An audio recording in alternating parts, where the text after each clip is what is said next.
Well, I'm a doctor and a dad. I'm a U.S. Marine, and when the COVID lockdown started, my wife and I started doing activism across the state. And our third rally, I was talking down some riot gear police through a megaphone, and it got about 21 million views. And we've been parading up and down the state and across the country. We've done about 121 rallies with an organization called 1776 Forever Free, just really teaching people about the Constitution, medical freedom, and encouraging them to run for office. So when you do that, the natural question back to you is, when are you going to run? So, well, okay, so that kind of spurred the initiative, right? Yes, ma'am, okay. 100%. So your platform, on that note, from what I understand, from what I've learned from your website and other, items here, medical freedom, parental rights, and then curbing government outreach. So if someone were to ask you what is your top priority, what would you say? I would definitely say it's medical freedom, because fundamentally everybody wants to raise their kids in love the way they see fit, not the way big government sees fit. And I believe that when we look at the Fifth Amendment, when we look at the 14th Amendment, we should have the right to choose what goes in our brains and what goes in our veins. And I don't think this election cycle, I don't think it's about Trump or Biden or red or blue or race or gender. I think it's about our kids and the future they want to walk into. Okay. So you do believe in choosing what to do with your body, correct? Well, from a medical standpoint, as far as what you want to put in your bloodstream, 100%, I do. Okay. Let's talk about parental rights. What are some sort of topics there that you'd like to address? Well, I think, when we talk about masking children, and there's really no scientific evidence to say that that works. There's quite the contrary, obviously. I think that a parent should have the right to pick. Do I want my kids to be masked up? Do I not? Do I want to inject this into my kid's bloodstream? Do I not? And then also, I think school choice is such an important topic. There's a lot of controversy over the CRT topic out there. Some folks think that it's teaching our kids to hate America, and I think that not only could we lower the $10,000 to $25,000 that we're paying per kid to be in public schools in California if parents took their kids, taught them their red, white, and blue values at home. But I think then you get to control the narrative on what your kids teach their kids. I've picked up a lot on you using the word choice. So on that note, what do you think about the choice, the right to choose when it comes to abortion? Life happens at conception. So no choice in that matter? Well, I mean, I'm a really biblical guy. I'm a Jesus guy.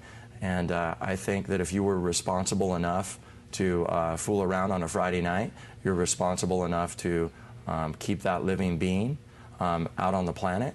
And I feel like we have a biblical right to do that. I think that our kids, I've got a 5-year-old and 3-year-old, and I can't imagine not having them on this planet and thinking that I had an ability over God to choose whether they stay on the planet or not. It seems like a little bit of a blanket statement, because there are cases of rape and incest and other, medical reasons where a woman would need to get an abortion. So it does seem like... and those are less than 1% according to the statistics out there. Those are less than 1%.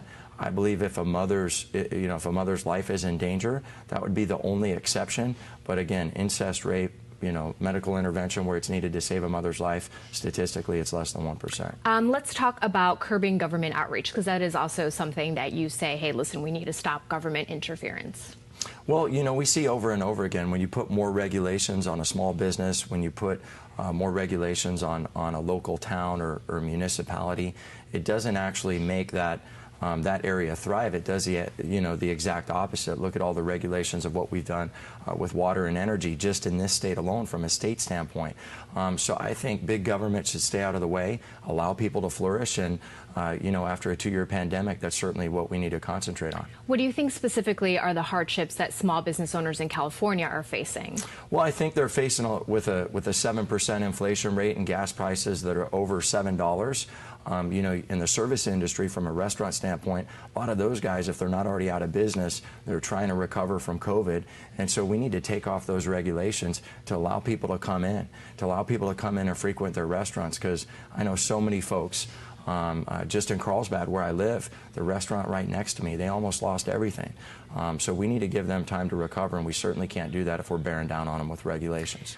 Speaking of time, we're almost out of time, but I just wanted to give you a second if there's anything that you yourself, wanted to say to the people watching at home. No, I guess what I'd say is, June 7th is such an important date, and, a lot of folks think, primaries don't matter, but in a lot of cases, You know, people are, you know, if you don't end up with that grassroots candidate on the ballot in November, it's because you didn't vote in June. So get out to the ballot.